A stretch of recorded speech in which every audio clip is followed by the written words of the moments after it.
Paliwanag yung binhi, ano? Dalawang binhi. May binhi ng sanlibutan at mayroong binhi ng salita ng Diyos. So kung ano yung bagay na ating nakakain dito sa mundong ibabaw na ito, ay mga bagay ng mga salita ng mundong ito. Yan ay binhi ng mundong ito. Binhi ng sanlibutan. Pero iba yung binhi ng salita ng Diyos. Nang binhi ng salita ng Diyos, yan ang nagpabibigay sa atin ng kalakasan upang ang internal part ng katawan natin ay magkaroon ng isang sigla at buhay na tawag nito. Ang pag-usapan natin ng binhi ay salita ng Diyos, ano? So basahin natin ang 17, Matthew chapter 13 verse 17. Sa Tagalog, ano? Sapagkat katotohanan ang sinasabi ko sa inyo, hinangad ng makita ng maraming propeta, ng mga taong matuwid ang iyong nakikita at hindi nila nakita. At marinig ang iyong naririnig at hindi nila marinig. Ito yung hiwaga dito, no? Dito pa lang sa Matthew chapter 13 verse 17. Siguro, sapagkat katotohanan sinasabi ko sa inyo na hinagandang makita ng maraming propeta at ng mga taong matuwid ang iyong nakikita at hindi nila nakita, at marinig ang iyong narinig at hindi nila marinig. So brothers and sisters, ito may kinalaman dito, ano, na may tinutukoy dito yung mga ngaral, eh. Nung naghahayag ka ng salita ng Diyos, hindi lang dito yung mga, pati yung mga taong tagapagkinig sa iba't ibang religious group na organizations, ano, na kapag ikaw ay naghahayag tungkol ng salita ng Diyos, marami diyang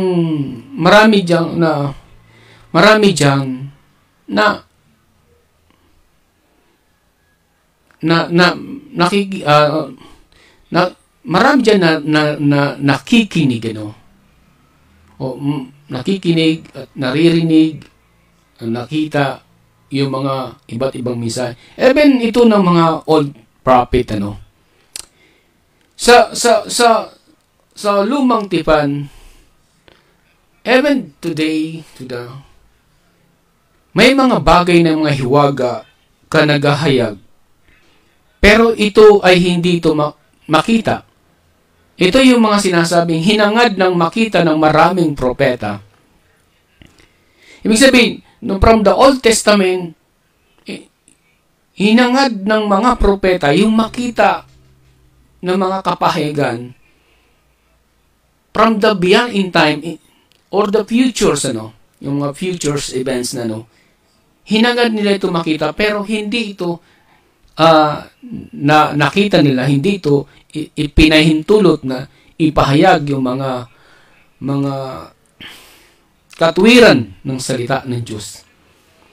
Meron siyang itinakda, may tinakdang kapanahunan na doon lang ito maipapahayag yung mga mahiwaga ng mga salita ng Diyos na hindi na ipahayag mula pa sa pasimula na naghahayag ng mga propeta. Pero may pinapahayag sa kanila, pero hindi ganun kumbaga, in the last day kasi mayroon talagang pinapahayag na hindi na pahayag doon sa Old Testament.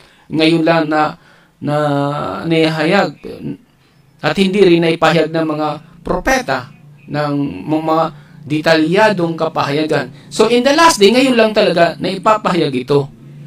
So kung bakit may ipapahayag ito, may ibig sabihin, mayroong continuity, mayroong pagpapatuloy ng kapahayagan na inire-release na sinatawag ito, a new praise revelations of God na in the last day, ngayon lang na ipapakita.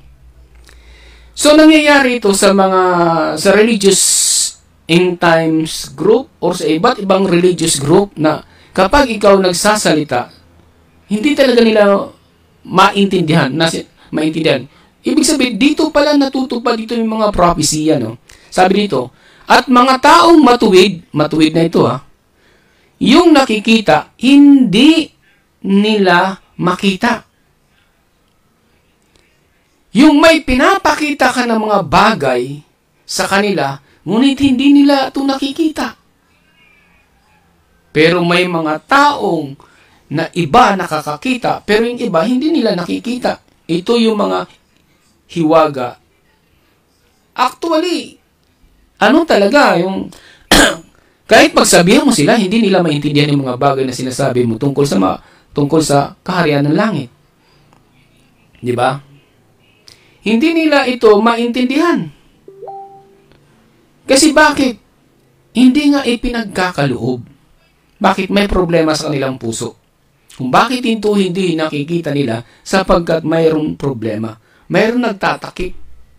At kung sino nagtatakip yun, ay walang iba kundi yung Espiritu ng Diyos na hindi siya pinahintulutan na makita niya yung mga bagay na ipinapakita ng Diyos. Doon lamang sa mga taong pinagkalooban. Kaya nga sabi, at marinig ang iyong narinig at hindi nila narinig. Ito yung sinasabing mga binhi.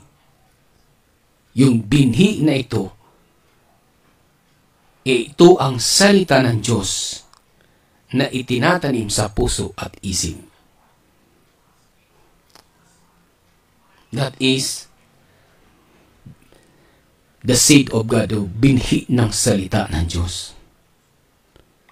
Kaya hindi makita ng iba yung mga bagay kapag ikaw nagsasalita, hindi nila makita.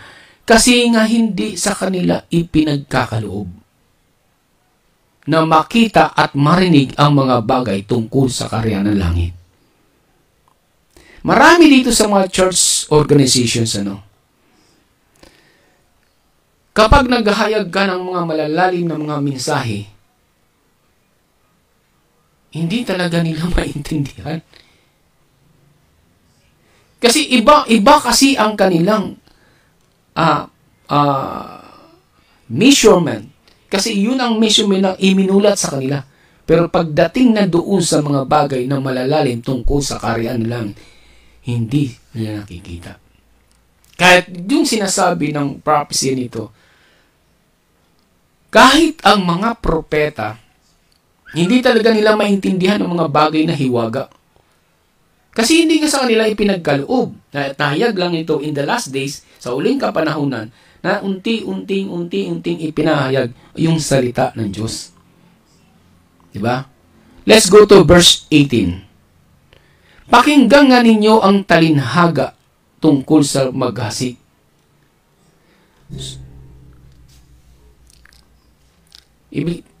Yung talinhaga tungkol sa maghasik, ito yung sinasabing parables. Pag talinhaga, talagang ano yan wag sinabi mong yan ay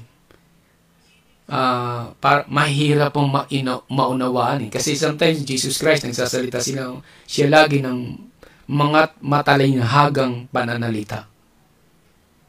Bakit si Jesus Christ nagsasalita ng mga ganun mga matalinhaga? Upang kung tumingin man sila o makinig man sila, hindi nila makita at mamalas yung mga bagay tungkol sa mga salita ng Diyos. Ibig sabihin, may pinatutungkulan ng kanyang salita na nagbibigay buhay doon sa taong tunay na binhi at tunay na dapat na makatanggap ng salita ng Diyos.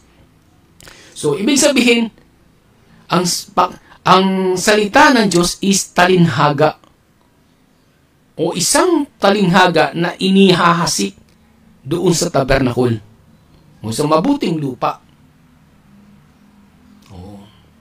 So, yung mabuting lupa, sila lang ang pwedeng makatanggap nito, yung mga bagay ng salita ng Diyos. Kaya tingnan mo, verse 19, kung ang sino man ay nakikinig ng salita ng kaharian. So, ibig sabihin, pinag-uusapan dito about the kingdom of God. Ano, brothers and sisters? Tungkol sa kingdom of God. Ay, hindi naman dito sa kingdom of dito sa lupa. So dito ito ay pinag-uusapan tungkol sa kaharian ng langit. Tuloy natin. At ito'y hindi nila na pag-unawa ay pinaroroonan ng masama. At inaagaw ang nahasik sa kanyang puso, ito yaong nahasik sa tabi ng daan. Tingnan mo.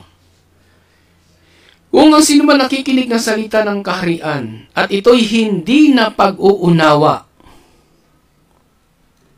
ay pinaroroonan ng masama at inaagaw. Isipin mo, kapag hindi pala nila nauunawaan, brother and sister, may problema. Kita nyo? Kapag hindi nila naunawaan, may problema. Pinaroroonan ng masama. Hindi lang pag pinaroroon ng isa at inaagaw ang nahasik. Kita mo? Inaagaw ang nahasik. Ibig sabihin, may binhi talagang inahasik. Pero, sinong umaagaw? Yung masama. Imbis na sa kanila pala mapunta, inaagaw ang nahasik. Kaya pala hindi nila naintindihan. Kasi inaagaw pala ng mga masasama. Nakita nyo? Ganun kasimple pala. Kapag ang sitwasyon mo ay nasa isang kalagayan ka, na hindi mo mapag-unawa yung mga bagay na tungkol sa kaharian ng langit, ibig sabihin, yung kaisipan mo at ang puso mo ay pinaroroonan ng masasama. At yung binhi na inahasik doon sa tao yun, inaagaw. Kaya pala hindi nila maunawa kahit makita at marinig na. Kasi wala na sa kanila, kasi kinuha. Yung binhi. Kinuha sa kanyang puso. Naku, tingnan nyo yan. Kapag ganun ang sitwasyon,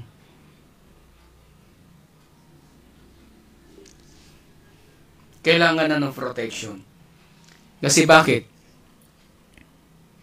Kahit pagsabihan mo, kahit tapunan ng mga binhi niyan, mayroong umaagaw ng binhi tungkol sa salita ng Diyos.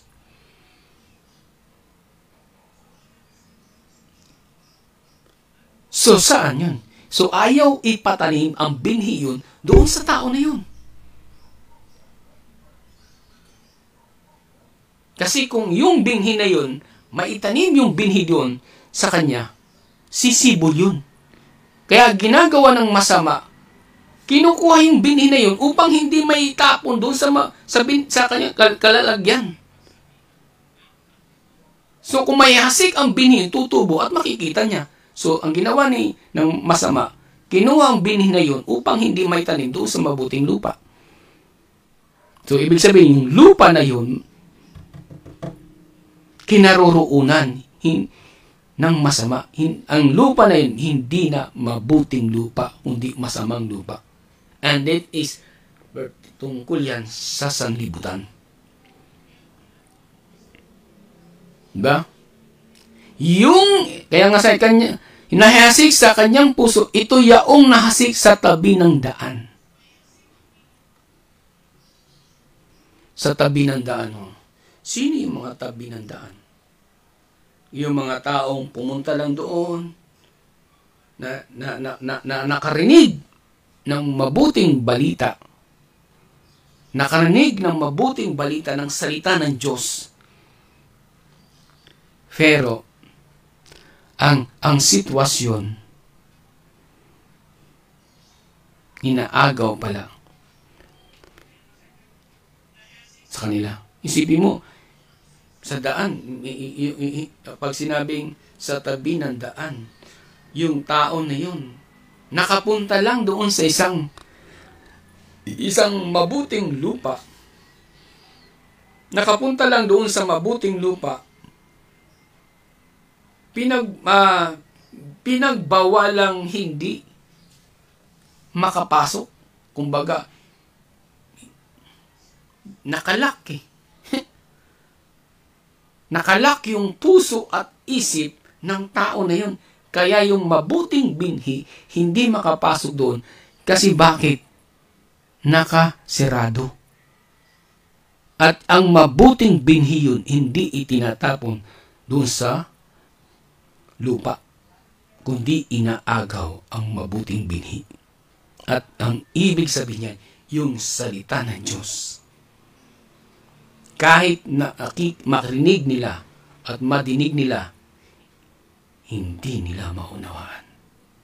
And that is a problem. Mayroong problema sa tao na yun. Yung tao na yun ay pinaroroonan ng masasama. See? Pinaroroonan ng masama.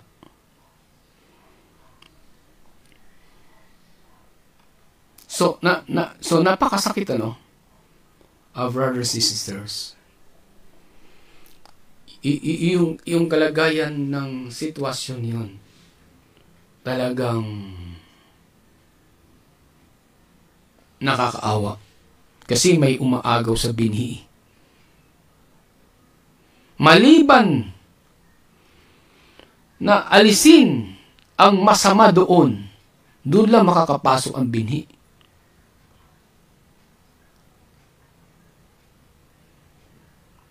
Doon lang makakapasok ang binhi.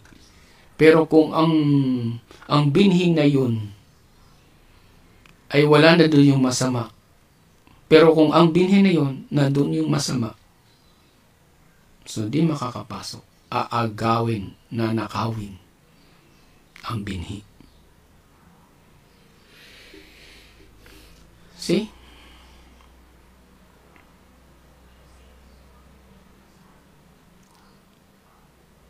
So ano ang solutions dito kung makita natin?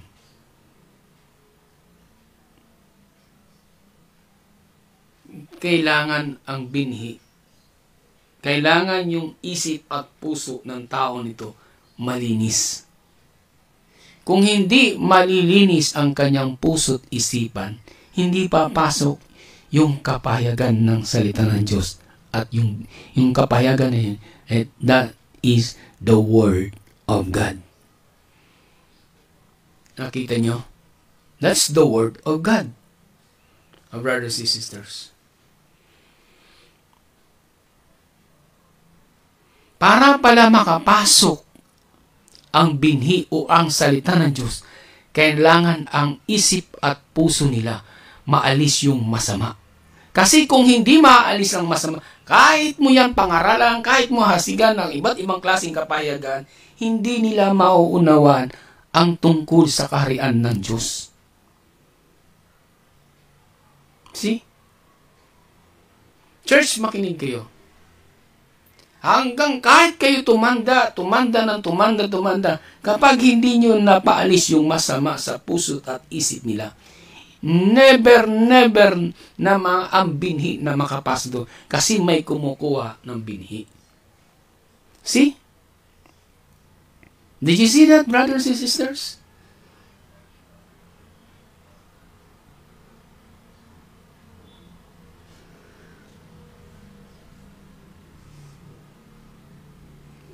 Marami sa mga, katulad sa mga churches, tingnan mo.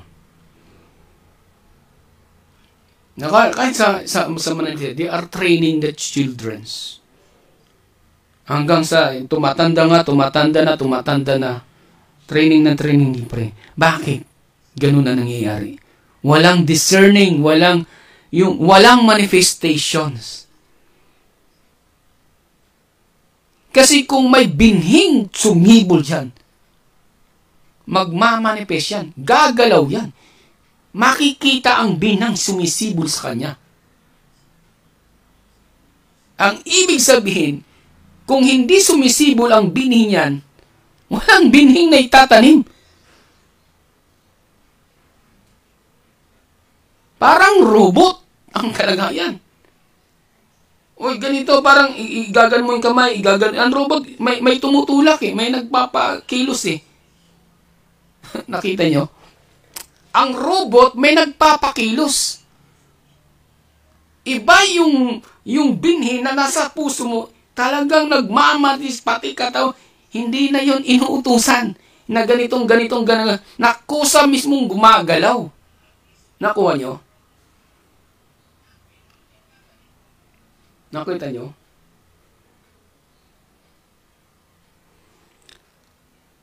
Kung makita nyo ito, brothers and sisters, kung makita nyo ito yung problema.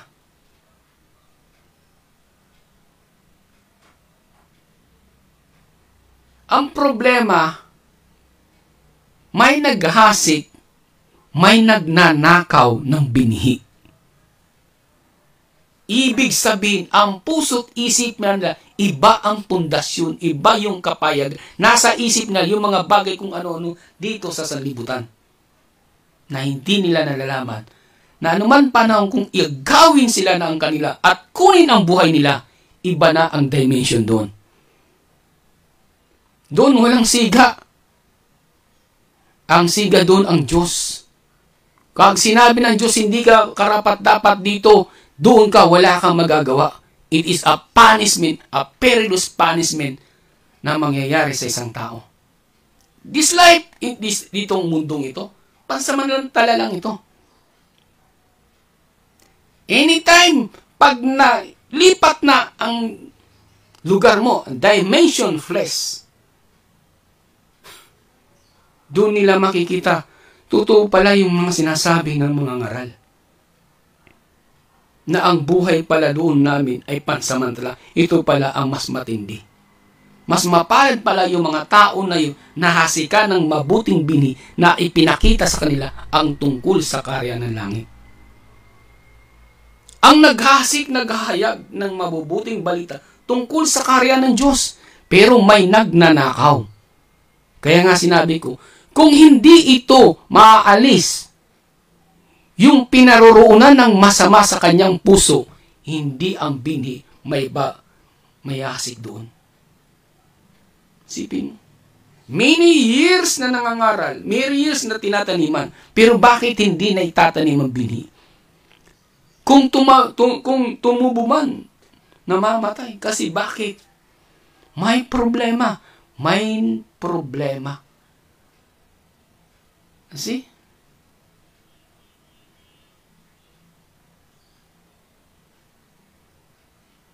The only way to put out the good seed into the good land is to clean the land. Kailangan linisin ang lupa na nadumihan, na dati ay walang dumi at nadumihan. At nadumihan ng mundong ito. Tuloy tayo. At ang naghasik sa mga batuhan ay yaong nakikinig ng salita ng Diyos. At pagdakay, tinanggap ito ng buong galak. Kita mo, tuwang-tuwa sila nung yung narinig nila ang salita ng Diyos. Tuwang-tuwa sila. Grabing tuwang-tuwa sila. Ito, nahasikan ng binhi doon sa mga batuhan. Nung nakarinig sila ng mabubuting balita na tungkol sa salita ng Diyos, galak na galak sila. Pero sabi dito, gayon may wala siyang ugat sa kanyang sarili. So, kailangan pala ng ugat.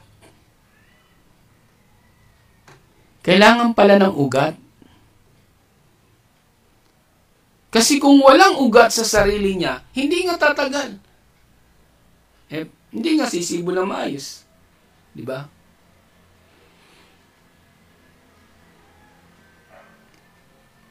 Hindi nga sisibol. Kasi walang ugat eh. Babagsak talaga.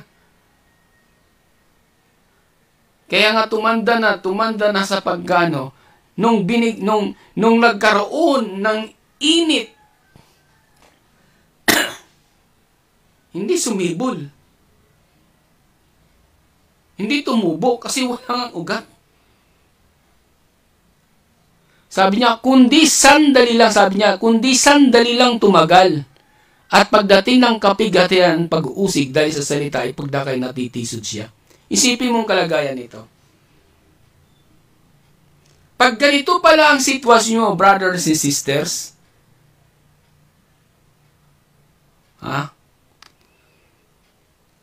hindi ka tatagal. Sabi nga dito sa Matthew 13:20, kundi sandaling tumatagal at pagdating ng kapigatian o pag-uusig dahil sa salita ay pagdakay natitisod. Kita mo? Nung nakatanggap na ng kapighatian tungkol sa salita ng Diyos, tisod, bagsak. Kita mo, bagsak na, hindi na tumagal. Kasi wala ngang ugat. Pag ganun ang kalagayan sa iyo, ibig sabihin, wala kang ugat.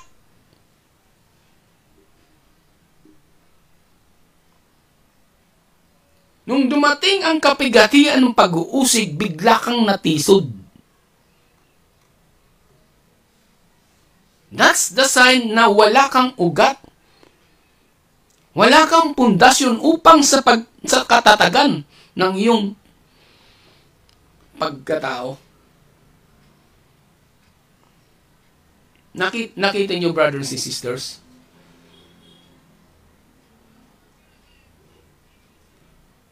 Nakita nyo? Pag ganito ang sitwasyon, nung nakarinig ka ng pag-uusig, nakarinig ka ng kapighatian, nakarinig ka ng kapighatian o pag-uusig tungkol sa salita ng Diyos. At kapag natisod ka, humiwalay ka tungkol sa salita ng Diyos, ibig sabihin, ang problema mo, ugat. Ang problema mo, ugat. Kasi bakit? Nagkaroon ka ng kapighatian, ng pag-uusig, hindi ka tumagal eh. Natisod ka eh. Humiwalay ka. Nakuha mo? Humiwalay ka. Hindi mo kinayanan. Kaya tanda mo, pag ganito ang sitwasyon, it comes to be a backslide. Mean to say, you have no root. Wala kang ugat. Malinaw ang sinasabi. Gayun may wala siyang ugat sa kanyang sarili. Kasi kung may ugat siya, hindi siya dumating man ang kapigatian o pag-usig, nakatayo pa rin siya. Yan ang sign ng isang tao na walang ugat. Nakita mo? Kaya, brother and sister, kahit anong training, kung ano, mga kapahayagan ng ano yan, na nakakatanggap, matuwa, masya, whatever, kung dumating ang kapigatian at hindi siya nakatayo, isang sign lang yan. Alam na yan. Ang kalagayan niya, wala siyang ugat. Wala siyang ugat, brother, sister. That's the sign ng kapigatian at pag-uusig. Matitisod siya. Kita mo? Matitisod siya.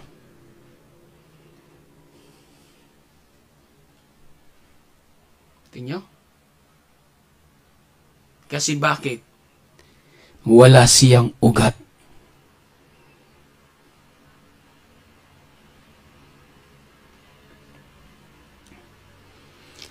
Okay. At ang nahasik sa mga dalawagan ay yaong dumirinig ng salita ng Diyos.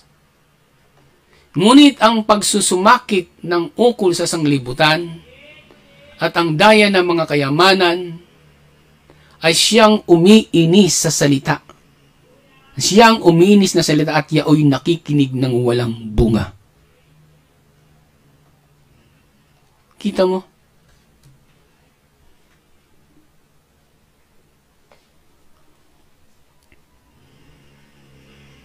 Ano yung problema dito?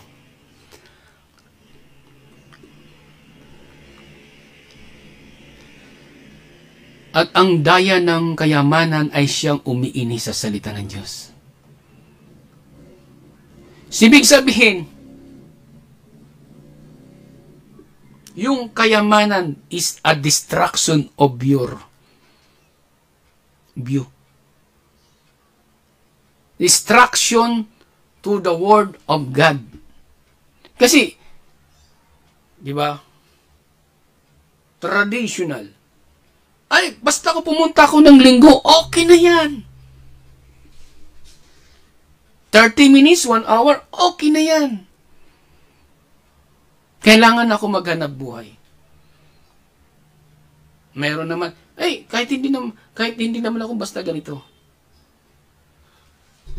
Every measurement that your life, ang bawat sukat na yung ginagawa sa Diyos ay may account.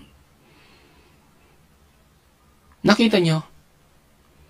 Siyang umiinis sa salita ng Diyos, yung yung kayamanan.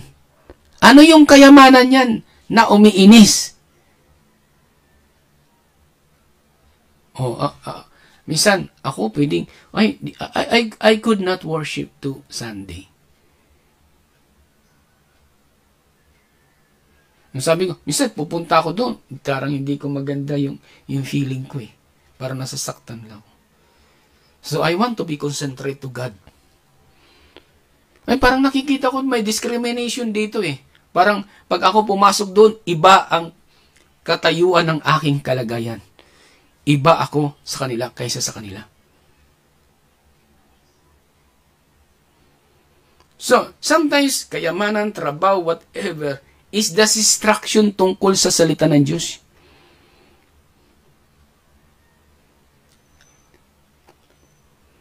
Okay. Diba? Ano yung bunga? Hindi yung tao, kundi ang bunga, it is the Word of God. Kasi ang binhi ay nandoon sa salita ng Diyos. Yan, kung mayroon kang Word of God, mayroon kang binhi. At ang binhi, mayroon kang ihasik. At ang bunga na yan, that is the revelations of God. Kita nyo? Akala nyo, yung bunga, yung tao. Ang tunay na bunga, it is the Word of God. Kasi ang Word of God, yun ang binhi na ihasik doon sa lupa. Ang tao galing sa lupa nga pala. Ang tao galing sa lupa, kaya lupa. Kaya ang binhi ng salita niya, ilalagay sa lupa. Ay paano kung polluted ng lupa? Kailangan linisin. Kailangan patabain. Kita nyo, brothers and sisters,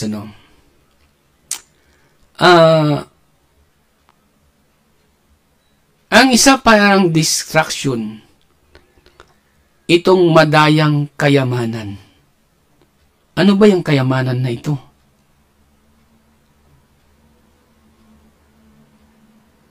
Maring pera, maring negosyo, maring magulang, o whatever, kapatid, o mga bagay, o mga dito sa mundong ito, na pinangungunahan ng ating panahon. Yan ay siyang umiinis sa salita ng Diyos. Naku, we are dangerous of that situation.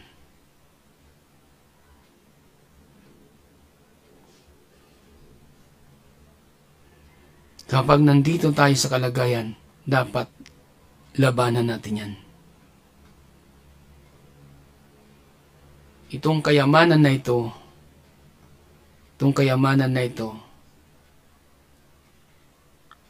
ito yung distraction sa salita ng Diyos. See? Distraction ng salita ng Diyos.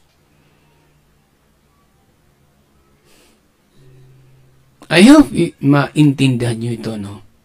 Of brothers and sisters. Verse 13, at ang naghasik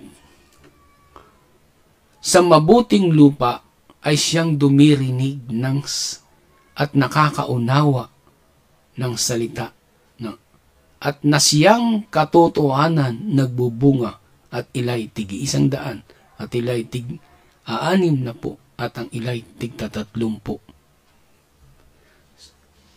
Kita nyo?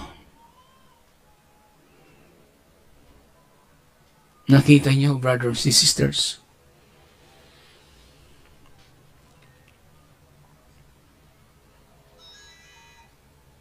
At ang naghasik sa mabuting lupa, ano ito yung mabuting lupa?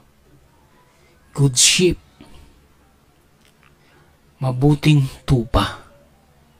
At siyang dumirinig at nakakaunawa ng salita ng Diyos.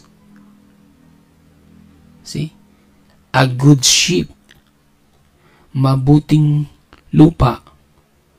Yun ang, kung mabuting lupa, ibig sabihin, hindi siya napulyot.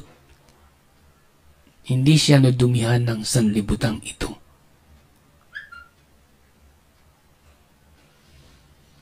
Hindi siya nahasikan ng masamang mundong ito. Kaya siyang dumirinig at nakakaunawa ng salita. Na siyang katotohanan nagbubunga. Ang bunga, ilay tig 100, ang ilay tig 60, at ang ilay tig 30.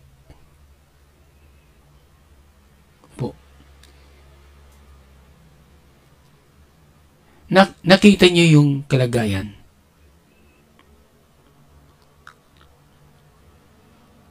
Verse 25 at 24, na siya'y kanila ibang talinhaga na sinasabi ang kaharian ng langit itulad ng isang naghahasik ng mabuting binhi sa kanyang bukid. Brothers and sisters, kaya si Jesus Christ, pag nagsasalita siya, laging talinhaga. Ang talinhaga kasi ay tungkol sa kaharian ng langit. Ay siyang tulad ng isang taong naghasik ng mabuting binhi. Ang mabuting binhi, ang salita ng Diyos, na inihasik sa kanyang bukirin. And a good sheep, mabuting tupa. Kaya salamingin natin ang ating sarili. We are a good shepherd. Tayo ba'y mabuting tupa? Tayo ba'y sumusunod? Tayo ba'y naghasik? Kapag kasi mabuting lupa at siya'y tumubo, naghasik siya ng binhi.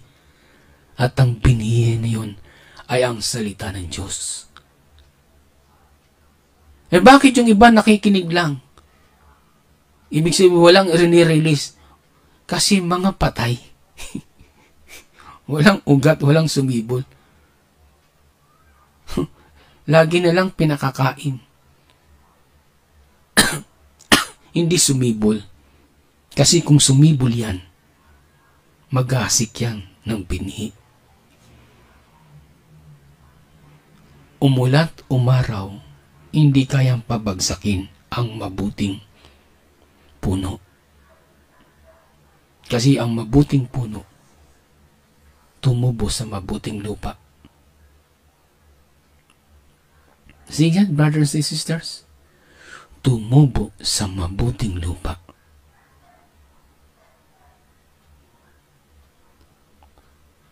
Kaya ang sign na tumubo ang binhi, naghahasik siya ng salita ng Diyos. Marami naghahasik dyan. Hindi na salita ng Diyos ang inihasik, kundi sarili nila. Okay. Sana makita ng iba, no, yung mga ganitong kapayan.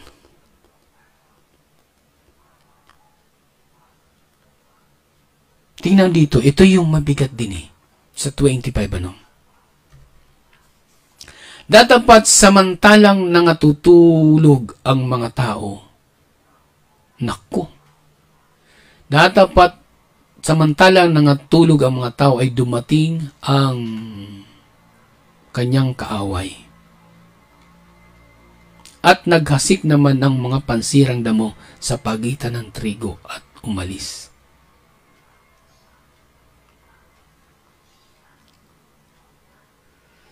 Ano ang ibig sabihin nito? This Matthew chapter 13 verse 25 is a dangerous situation between the servants of God. Foolish to become a foolish, a virgin to become a foolish to become a virgin. Ang dalaga, kapag ang dalaga nangatutulog, pag nangatutulog ka, darating ang kaaway.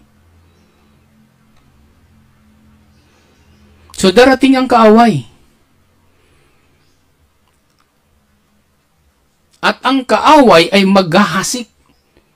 Ang kanyang panghasik ay pansirang damo sa pagitan ng trigo. Kita mo? Tapos aalis. Pag alis niya, natanyaman ka na ng masamang binhi. Pansirang damo.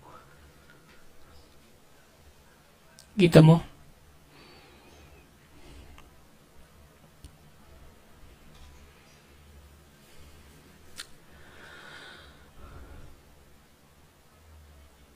Nakakatakot pala kapag ikaw yung nakakatulog. See? Nakakatakot pala pag ikaw yung natutulog.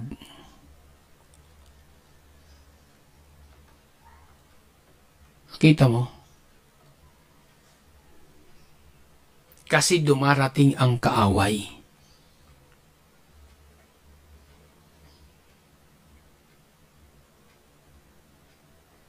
Kaya kayo'y mapagbantay.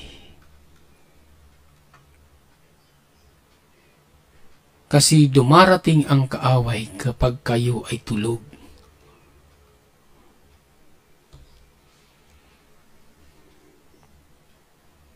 Naghahasik na ang pansirang damo sa pagitan ng trigo.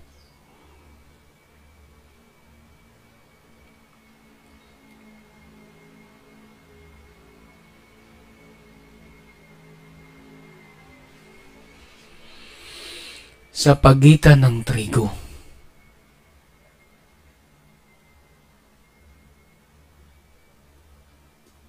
Datapat sumibol, umusbong at namunga at lumitaw na rin ang pansirang damo.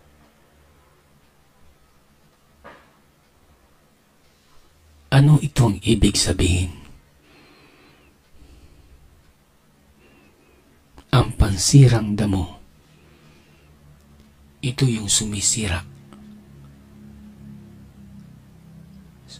sa mabuting binhi. Kaya kung ang kalagayan mo ay sumisira ka na sa mabuting binhi, ibig sabihin hindi na magandang kalagayan mo. Observe yourself. Tingnan mo ang iyong sarili. Tingnan natin ang ating sarili. Kung ang ating kalagayan ay naninira na tayo sa mabuting binhi, o tayo ang mabuting binhi at sinisira tayo ng pansirang damo. Ano itong pansirang damo? Makikita nyo naman sa palayan, sa mga bukirin, sa mga meron talaga ang pansirang damo na sumisira sa mga tanim. So, sinisira niya yung mabuting tanim, ang mga tanim, ng panirang damo kasi kinakain niya yung mga matataba, yung mga pagkain na makakain dapat ng binhi. So, sinisira ito ng pansirang damo. Ngayon, kung sinisiraan mo ang mabuting binhi,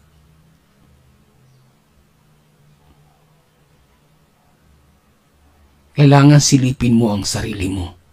At kapag hindi mo nakita ito, na ikaw pala pansirang damo, ikaw ay lalamunin ng kamatayan. Ikaw ay ihahagis sa dagat-dagatang apoy. See? Ikaw ay itatapon sa dagat-dagatang apoy. Wala dito yon. Makikita mo lang yan pagkatapos na mamatay ang isang tao. Doon siya dadalhin sa impyerno. Brothers and sisters, alam natin na ang kalagayan ng tao dito sa mundo ay abala sila sa mga bagay na kanilang ikinabubuhay. Pero dapat sila ay mayroon silang matang agila. Makita dapat nila, mayroon sila dapat discerning spirit, ang matang agila, nakikita nilang mga bagay o anumang mga bagay. Hallelujah. Ba?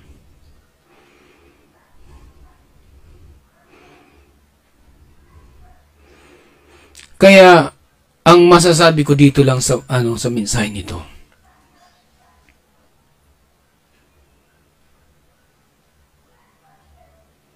anumang bagay na napundar natin dito sa mundo, mga kayamanan, whatever, iiwan ito. Walang madadala. Kahit damit mo, iiwan mo. Anumang bagay na iyong binigyan ng panahon, lahat to iiwan.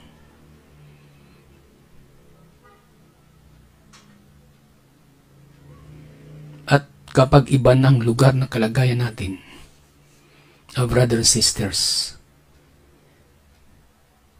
iyon ang malalaman natin. At doon tayo magsisisi